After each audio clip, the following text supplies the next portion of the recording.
কোনো ব্যক্তির ধর্মীয় অনুভূতিতে আঘাত করার উদ্দেশ্যে যদি অপর কোনো ব্যক্তি তার শ্রবণ সীমার মধ্যে কোনো কথা উচ্চারণ করে বা কোনো কথা বলে, কিংবা তার দৃষ্টি সীমার মধ্যে কোনো অঙ্গভঙ্গি করে কিংবা কোনো বস্তু স্থাপন করে, তাহলে দণ্ডবিধির 298 ধারা অনুযায়ী উক্ত ব্যক্তির 1 বছর সশ্রম কিংবা বিনাশ্রম কারাদণ্ড বা জরিমানা কিংবা উভয় প্রকার শাস্তির বিধান রয়েছে।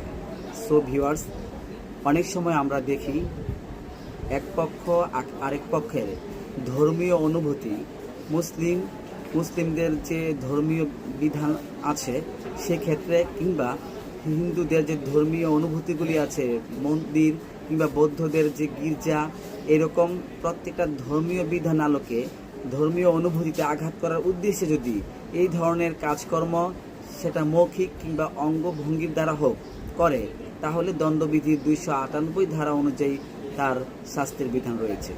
প্রিয় ভিউয়ার্স, আপনি যদি এই সম্পর্কে আরও বিস্তারিত জানতে চান তাহলে অবশ্যই ভিডিওতে আপনার মতামত জানাবেন। ধন্যবাদ।